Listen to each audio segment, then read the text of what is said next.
Boa tarde, pessoal. Que a paz de Jesus esteja presente em nossos corações. Vamos então para a nossa aula virtual sobre cristianismo primitivo. Embora aqui eu vou estar falando e obviamente vocês vão estar ouvindo, eu vou fazer várias perguntas, né? Como se nós estivéssemos numa aula presencial, né? Obviamente eu não vou estar olhando para vocês para ver o que vocês estão pensando e desenvolver os assuntos em cima disso, mas eu gostaria sim que a cada pergunta que eu fosse colocando, que vocês refletissem para que na sequência aquela colocação que eu vou fazendo possa ser comparada com a reflexão que vocês fizeram. É muito importante a gente estar sempre refletindo sobre cada ensinamento, sobre cada momento do nosso próprio aprendizado, para a gente conseguir crescer com esse aprendizado, né? Não faz sentido nenhum que essa aula seja uma aula de história, né? Porque nós estamos aí na Mocidade Espírita e é essencial que, além da história, esteja o ensinamento, o verdadeiro significado do ensinamento de Jesus e que esse significado faça parte da nossa vida, tá bom? Então vamos começar a nossa reflexão sobre o cristianismo primitivo, vamos entender o que é isso, né? Começando com Jesus ainda encarnado. Com Jesus ainda encarnado, com Jesus ainda na sua atividade, né? E eu pergunto para vocês, qual era a religião de Jesus? A religião de Jesus, qual era? Jesus era judeu. Jesus tinha conhecimentos sobre a Torá, que eram os conjunto de livros sagrados dos judeus. E Jesus era um intérprete desses livros, né? Da lei judaica, porque quando a gente fala lei hoje, dá a entender que lei é uma coisa e religião é outra coisa, mas naquela época de Jesus não. A lei era a lei de Deus que tinha sido escrita e os judeus compreendiam que as leis de Deus tinham sido escritas pelos homens, coisa que hoje a gente não tem tanto essa compreensão assim, mas os judeus têm, que a lei de Deus foram escritas pelos homens, mas foram escritas com inspiração divina.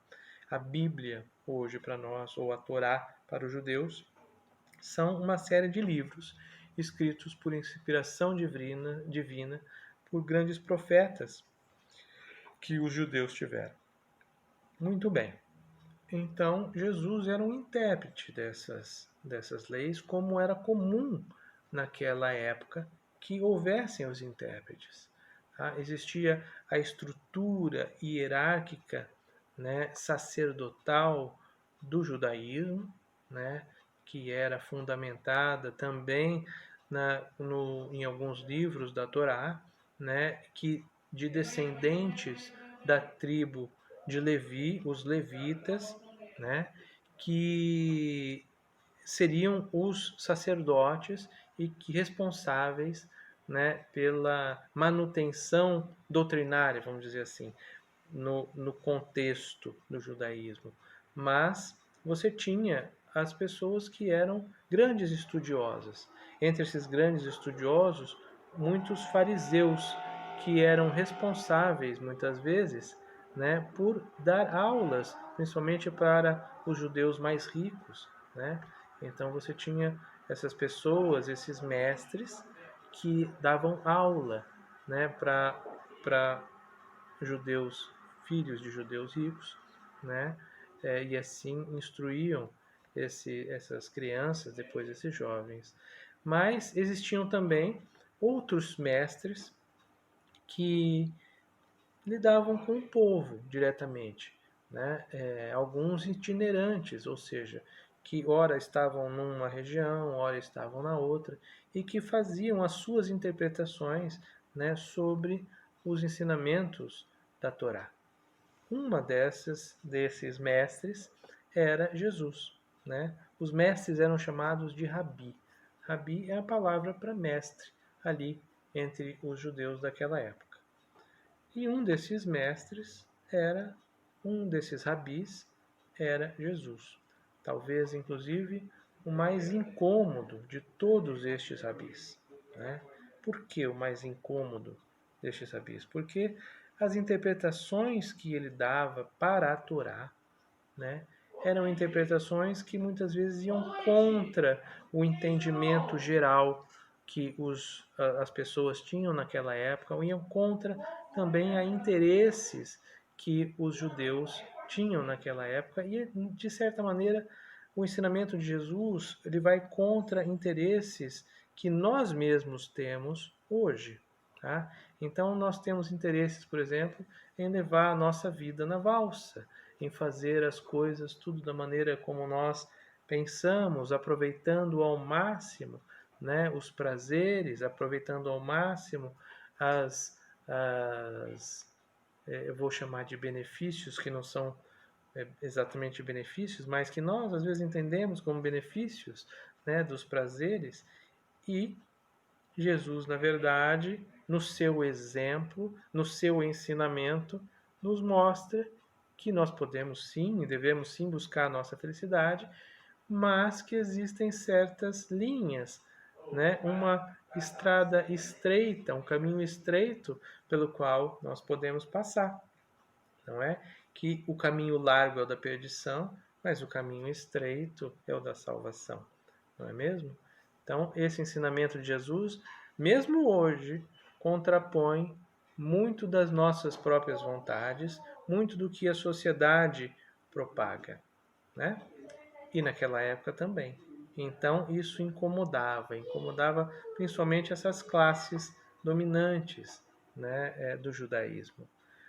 E Jesus era essa pessoa que tinha essa mensagem, né? Essa mensagem de paz, essa mensagem de humildade, né? Essa mensagem de que Deus é o nosso Pai, né? Não só um Senhor que manda, mas um Pai, né?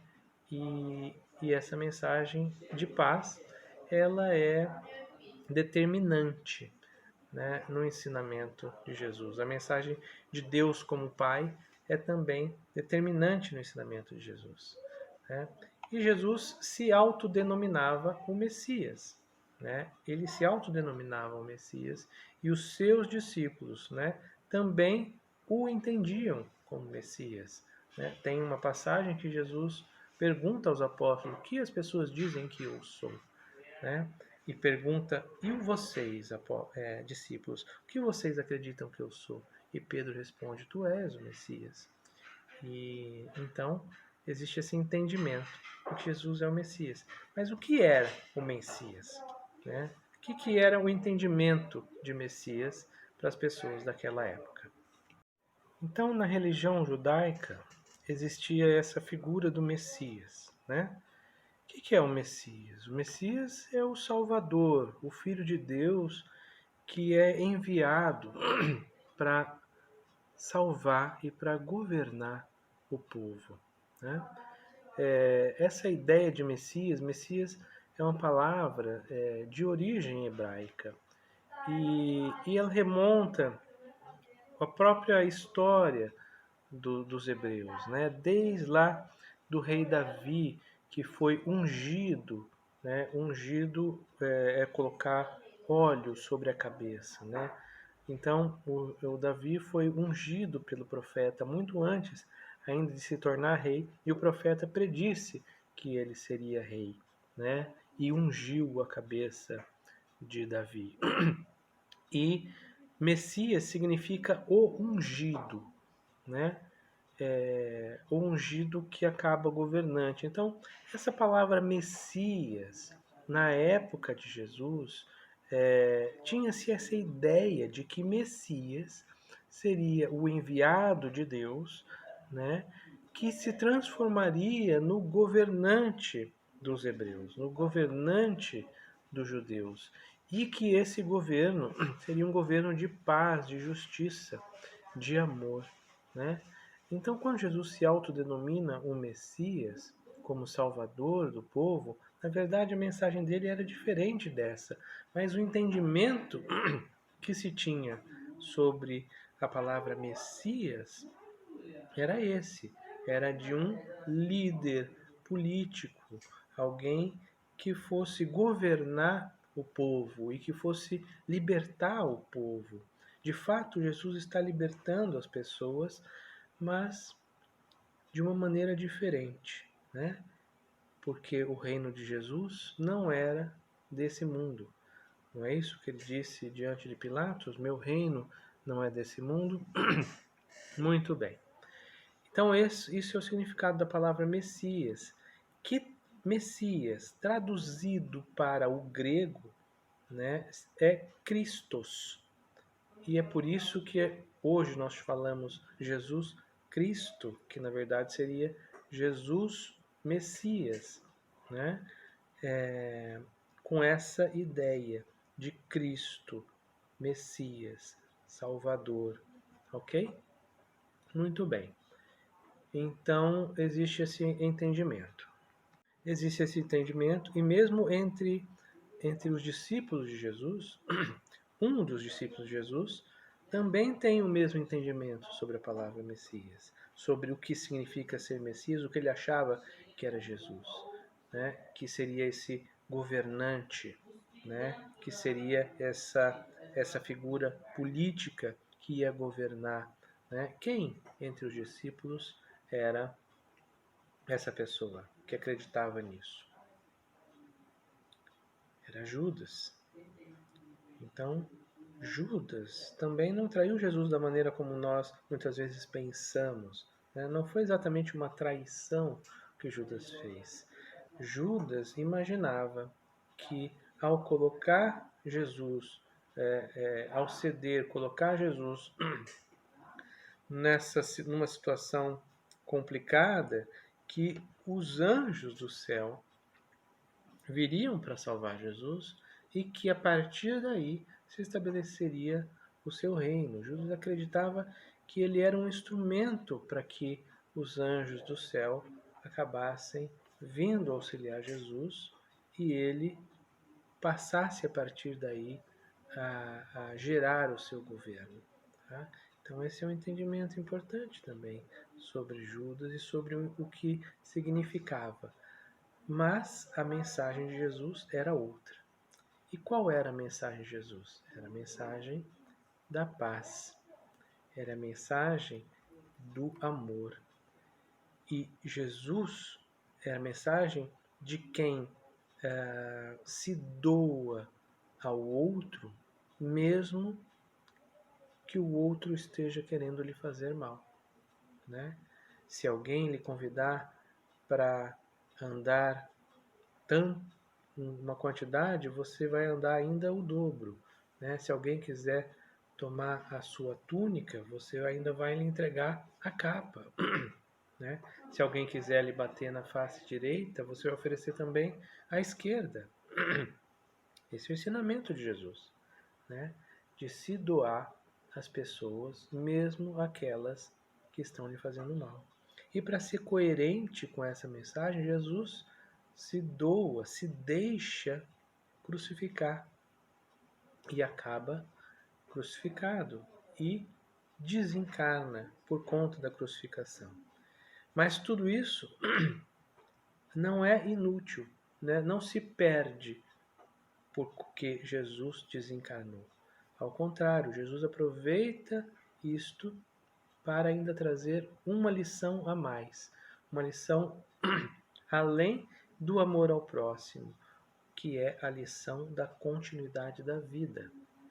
Então, Jesus, ao ressurgir, né, que nos textos nós lemos ressuscitar, mas na verdade, ao ressurgir, ao reaparecer para os seus discípulos, para inúmeras outras pessoas, né, durante vários dias, a Bíblia fala de até 40 dias, né, que Jesus ficou aparecendo para as pessoas. Jesus mostra em si mesmo que a morte não existe. Jesus mostra em si mesmo que a morte não existe. Se a morte não existe, por que nós devemos temê-la? Se a morte não existe, por que nós não devemos seguir o caminho reto, ainda que as pessoas à nossa volta nos levem à morte? Mas a morte não existe. Jesus provou isso. Ele apareceu depois de morto. Na verdade, ninguém morre. Continua vivo em espírito. Por isso, o caminho do amor, ele é mais forte do que temer a própria vida. Estes ensinamentos de Jesus que eu estou colocando aqui, que às vezes são difíceis para nós hoje, na verdade, são fundamentos daquelas pessoas cristãos do início, né? Cristãos do início do cristianismo. Tá? Então, o que acontece após Jesus desencarnar? Né? O que vocês acham? Os discípulos, né? Naquele momento que Jesus desencarna, os discípulos estão de que maneira? Os discípulos estão perdidos, né? Estão desorientados. E Jesus, quando surge aos discípulos, surge de uma maneira muito grave, né? O Evangelho de João diz que estavam as portas fechadas, né? E eu vou ler o trechinho do Evangelho que ele fala assim: Ao cair da tarde daquele primeiro dia da semana, estando os discípulos reunidos, as portas trancadas, por medo dos judeus, Jesus entrou, pôs-se no meio deles e disse: A paz seja com vocês. E tendo dito isso, mostrou-lhes as mãos e o lado. Os discípulos se alegraram quando viram o Senhor. Novamente Jesus disse: Paz seja com vocês. Assim como o Pai me enviou, eu os envio. Essa mensagem de Jesus delega a missão. Delega uma missão para aqueles que viriam após ele. Apóstolos, que é após Jesus. Então, após Jesus, aqueles que antes eram discípulos transformam-se em apóstolos, com a missão de propagar o ensinamento do Cristo. Não é uma missão que eles entendem de bate-pronto, e por isso que Jesus precisa continuar aparecendo e os chamando para cumprir essa missão. Né? Chamando para a necessidade da pregação e da exemplificação do amor ao próximo, como de maneira mais importante do que a própria vida. Demonstrar amor ao próximo de maneira mais forte do que o apego à própria vida. Porque a vida é eterna, não é apenas essa encarnação. Demonstração do amor ao próximo. Muito bem. Então, Jesus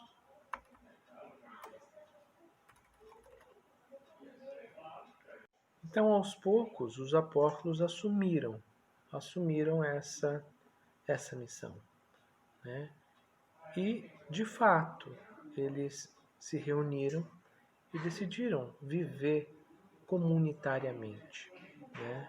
Conseguiram, com a ajuda de Maria Madalena, um local onde eles pudessem trabalhar para o próximo, auxiliar o próximo nas suas necessidades, né? Esse local foi a Casa do Caminho. Então, entre Jerusalém e o porto, que era a cidade de Jope, né, o porto no mar Mediterrâneo, entre Jerusalém e Jope existia uma estrada, né? E no meio do caminho, não sei exatamente aonde, mas no meio do caminho nessa estrada, eles conseguiram essa casa e passaram a viver ali, né? E ali eles viviam em comunidade, né? Todos colocaram todas as suas economias à disposição da comunidade e todos dividiam o trabalho que existia, o trabalho de subsistência, né? Das poucas coisas que se plantava para comer, né? E o trabalho de auxílio, auxílio aos doentes, auxílio a enfermos, auxílio aos necessitados e qualquer um que batesse a porta da casa do caminho. Então ali eles trabalhavam, auxiliavam e pregavam. Tá? E neste momento eles pregavam, e qual era a religião deles? Já eram cristãos? Né? Pode-se dizer que eles eram cristãos? Eles continuavam sendo judeus. Continuavam sendo judeus.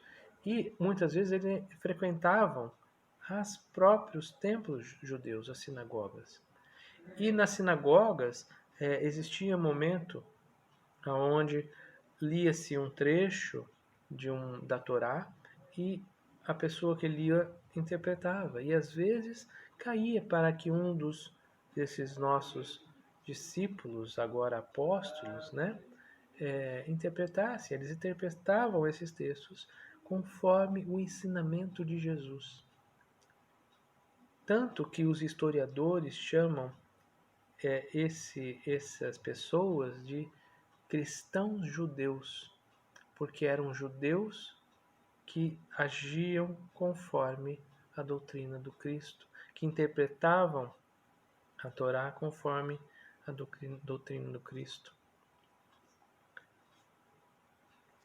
Então, se nós lemos o livro Paulo e Estevão e se lemos o Ato dos Apóstolos na nossa Bíblia, né, nós vamos perceber as atividades dos apóstolos, né, acontecendo ali na casa do caminho, o auxílio, né, e as pessoas que, por conta das pregações que eram feitas, se convertiam naquela doutrina e desejavam participar daquela comunidade, né, o que elas precisavam fazer? Elas precisavam vender tudo o que tinham para participar daquela comunidade. Vendiam tudo, colocavam todo esse dinheiro nas mãos da comunidade que ia lidar com isso, né, e usar em benefício de todos. Viviam dessa maneira. Né? Tanto que existe uma passagem em Atos dos Apóstolos de determinado casal que vendeu a sua casa e foi morar com eles, mas que não deu todo o dinheiro da venda da casa, né? Que guardou metade do dinheiro da venda da casa e quando questionado por Pedro, essa pessoa tem um problema qualquer lá, talvez um ataque cardíaco e morre, né?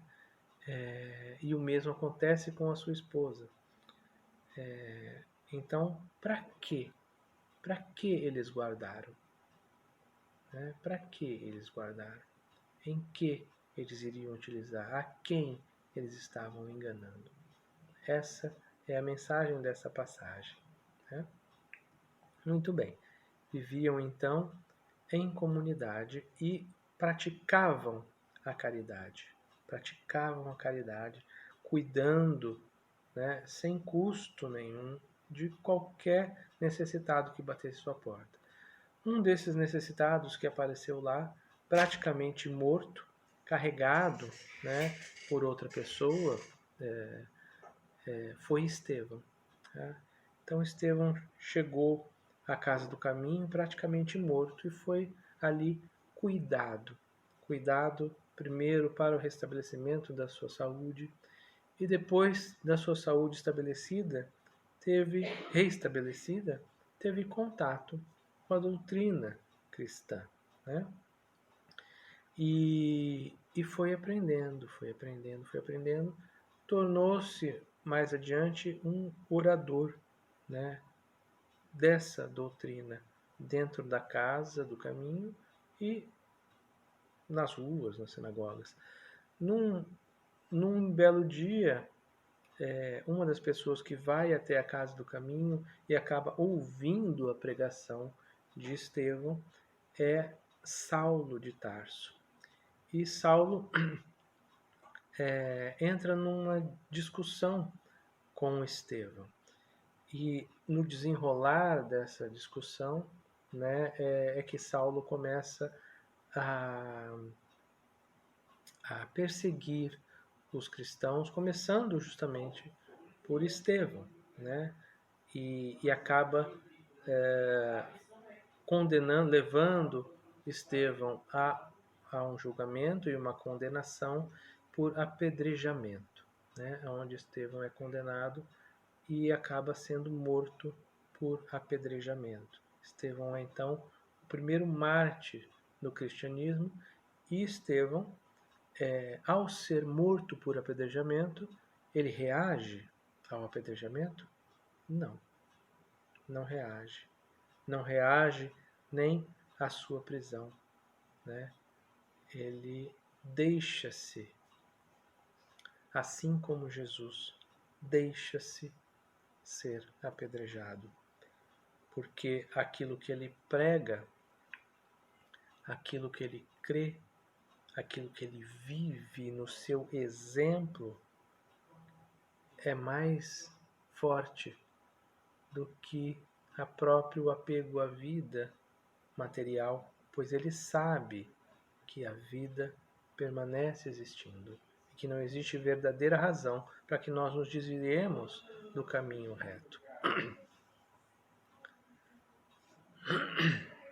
Mais adiante, Saulo, nas portas de Damasco, quando estava perseguindo os cristãos ainda, né, indo atrás, na verdade Saulo ia atrás de Ananias, isso é algo que está muito claro no livro Paulo e Estevão.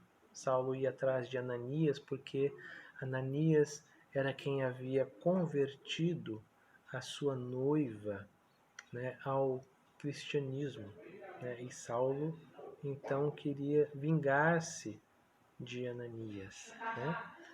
Mas às portas de Damasco, Saulo tem um encontro com Jesus, né? Um encontro luminoso, por assim dizer, com Jesus, que o faz perceber que ele era cego, que ele estava cego, né? Então, cego, Paulo entra em Damasco cego. E quem é chamado a curar Paulo da sua cegueira? Saulo da sua cegueira? Ananias. Ananias, que era aquele que estava sendo perseguido. E Ananias vai e coloca as mãos sobre os olhos de Saulo, faz uma oração e depois Saulo consegue recuperar a visão e transforma-se então em Paulo. Paulo torna-se cristão e é um dos principais responsáveis pela expansão do cristianismo, né? Porque Paulo vai fazer longas viagens, levando o cristianismo, levando a outros locais, por diversos locais da Ásia e da Europa. Paulo vai levar a mensagem do Cristo, vai criar comunidades, né, que vão viver mais ou menos da mesma maneira como na Casa do Caminho. Porque apesar de Paulo ter se tornado cristão, isso não elimina as perseguições aos cristãos. Os cristãos continuam sendo perseguidos pelos judeus, né? Cada vez mais e mais. E inclusive a Casa do Caminho, ela acaba sendo invadida, né? Acaba sendo destruída depois de um tempo, né? E por conta dessas perseguições. E Paulo é um grande responsável pela propagação do cristianismo pelo mundo, porque ele acaba criando essas comunidades, né, em vários locais, e depois se comunica com essas comunidades através das cartas, as famosas epístolas, né, cartas de Paulo. Né? Então, carta de Paulo aos Coríntios, que eram os cristãos da cidade de Coríntios, carta de Paulo aos Efésios, na cidade de Éfeso, né? E assim por diante. As diversas cartas de Paulo são para as comunidades cristãs que existiam em diversas cidades. E aí todas essas comunidades em cada cidade, como que elas se organizavam realmente? Né? Isso é muito interessante. Tá? Inclusive eram comunidades, né, que receberam o nome de eclésias. Eclésias, que significa a reunião. Né? Então, era povo reunido, né? A reunião, eclésia, que depois essa palavra eclésia deu origem à palavra igreja. Né? Então, hoje nós achamos que igreja é o templo, mas no sentido original daquilo que aconteceu era, na verdade, a reunião das pessoas. Reunião das pessoas em torno de uma ideia, né? A ideia de Jesus. A reunião das pessoas que assimilavam essa ideia e que praticavam essa ideia.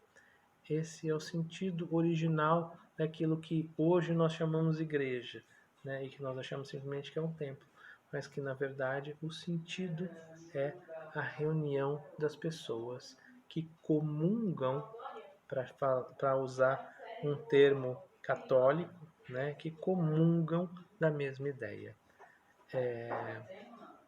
Muito bem. Então essas comunidades, né? Como que vocês imaginam que eram essas comunidades? Eram comunidades onde as pregações aconteciam livremente ou que precisavam ser em locais escondidos? O que vocês acham? Então, no início, né, eram locais públicos, né? Mas com o avançar das perseguições aos cristãos, então passaram a ser locais escondidos, né, onde as pessoas se reuniam para ouvir as pregações. E daí já não existia mais um local de auxílio, mas cada um buscava, dentro do seu dia, dentro das suas atividades, né, auxiliar ao próximo, mantendo viva o ensinamento do Cristo dentro dos seus corações, no auxílio ao próximo e reunindo-se para ouvir as pregações. Né? Reunindo-se para ouvir as pregações, que eram feitas, essas pregações, né, sem uma hierarquia. Então não existiam padres, não existiam bispos, né, não existiam pastores, nada disso. Existiam pessoas que usavam, muitos que conheceram Jesus ou que conheceram os apóstolos, ou Paulo mesmo. Paulo não conheceu Jesus a não ser às portas de Damasco. Né? Paulo não conheceu Jesus e ele criava essas comunidades todas e era um grande orador e orava e pregava nessas comunidades. E deixava, em cada local, Paulo deixava alguém, né, que fosse o responsável, mas isso não tinha de fato uma hierarquia, não era um sacerdote. Não é? Não era um sacerdote. Na verdade, toda a doutrina de Jesus, ela não pressupõe em nenhum momento uma hierarquia divina, né? Que depois veio a ser criada, né, dentro do catolicismo, né? Mas isso aconteceu depois. Nesse primeiro momento não existia essa hierarquia, não existiam os sacerdotes, né? Não existiam imagens de espécie alguma, até porque imagens não existiam no judaísmo, né? Então existe até um dos mandamentos que nós lemos na Bíblia Católica como não levantará o santo nome de Deus em vão, né? Mas só que quando nós lemos esse mesmo mandamento na Bíblia judaica, né, nos livros judaicos, o mesmo mandamento, do mesmo decálogo, dos mesmos 10 mandamentos de Moisés, lá está escrito que não levantareis o nome de Deus em vão, mas também não criarei ídolos, né? Não fareis estátuas e então que foi uma parte que foi suprimida do texto católico, vamos dizer assim, né? Por quê? Porque os católicos têm as imagens dos santos, né? Enquanto que não podia ter as imagens, né? Se eu fosse levar ao pé da letra o, o texto bíblico judaico, certo? Muito bem, mas vamos continuar. Como que eram essas comunidades, as pregações nessa comunidade? Então não existia hierarquia, existia sim um responsável pelas pregações, porque era uma pessoa que tinha mais estudo, assim como nas casas espíritas você tem os preletores, que são pessoas comuns, que realizam a preleção apenas porque se dispuseram de antemão para estudar, né? Se dispuseram a aprender e a procurar transmitir esse ensinamento para outras pessoas. Então, assim eram essas comunidades, assim eram as pregações. E tinha algo mais que acontecia aí nessas pregações, algo que a gente lê em vários momentos no livro de Atos dos Apóstolos, né? Que é uma parte em que eles falam, que até tem uma passagem que fala assim: recebeste o Espírito Santo quando crestes? Que é um questionamento de Paulo de Tarso, né, a determinada comunidade. Recebestes o Espírito Santo quando crestes? O que é receber o Espírito Santo quando crestes?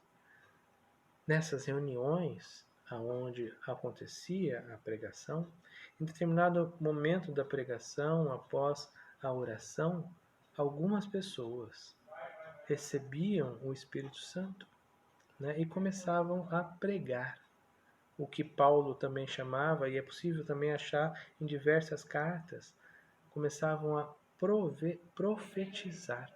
Até na carta aos Coríntios, Paulo chama a atenção de que se você for profetizar, que você profetize na língua em que as outras pessoas vão te entender, né? Que você não profetize numa língua que seja estranha às outras pessoas, porque era comum se falar em línguas, né? Línguas dos antepassados, né? Línguas das encarnações anteriores. O que era o profetizar? O que era receber o Espírito Santo? Dentro dessa reunião de pregação acontecia um intercâmbio mediúnico. Isso. Nas comunidades, nas igrejas do cristianismo primitivo, existia intercâmbio mediúnico. No livro Paulo Estevão, isso é muito claro, né? Foi graças ao intercâmbio mediúnico que Paulo recebeu a sugestão de escrever cartas. Foi graças ao intercâmbio mediúnico que aconteceram as diversas viagens de Paulo, né? Então, essas coisas aconteciam dessa maneira. Então vamos pensar o que era realmente essas comunidades do cristianismo primitivo, essas comunidades cristãs do cristianismo primitivo, essas igrejas, né, essas pessoas, né? Porque o cristianismo ele foi muito perseguido. que foi perseguido pelos judeus, primeiramente, depois foi perseguido pelos romanos, né? Nero pôs fogo em Roma e culpou quem? Culpou os cristãos. E ser cristão era ser fora da lei. E ainda assim, por que as pessoas eram cristãs? Porque compreendiam a mensagem, viviam a mensagem. O cristianismo primitivo é o cristianismo de uma pureza, até por conta da proximidade do Cristo, a proximidade do ensinamento de Jesus. Então essas pessoas eram pessoas no início que conheciam pessoas que conheceram Jesus, conheciam pessoas que viram Jesus após o seu desencarne. Existia a certeza absoluta da vida, da continuidade da vida, né? Assim como hoje eu, né, como médium, como trabalhador na casa espírita, eu me admiro de ver espíritas que têm medo da morte, espíritas que têm medo de espíritos. Como é possível isso? Como é possível que diante do efeito mediúnico, como diante das inúmeras demonstrações da continuidade da vida, das inúmeras cartas escritas por Chico Xavier, como é possível desacreditar? Eu entendo que quem não seja da doutrina não acredite. Eu aceito. Mas como quem é da doutrina pode não viver sabendo que a vida é eterna? Como quem é da doutrina pode continuar preso a coisas que nós sabemos, né? Pode continuar preso a vícios, pode continuar preso a maledicências. É lógico que são coisas que nós vamos lutando conosco mesmo, né? Mas tem gente que não deseja lutar. Tem gente que, diante da pessoa que lhe faz mal, revida. Nós revidamos quando o cristianismo nos mostra que quem faz o mal é que tem um problema. Se alguém te faz... Divaldo que disse isso com muita clareza. Se alguém te faz o mal, o problema é dele. Se você faz o mal a alguém, aí o problema é seu. Portanto, meus queridos jovens, esse é o cristianismo primitivo. O cristianismo primitivo é o cristianismo da pureza do ensinamento do Cristo, da compreensão de que a vida é eterna, da compreensão de que não é necessário realmente uma religião para nós alcancemos a nossa salvação. É necessário apenas seguir esse modelo que é Jesus. Então, é isso que eu tinha para passar para vocês. Espero que não tenha ficado um vídeo muito longo, muito chato. Tá bom? Grande beijo no coração aí de todos.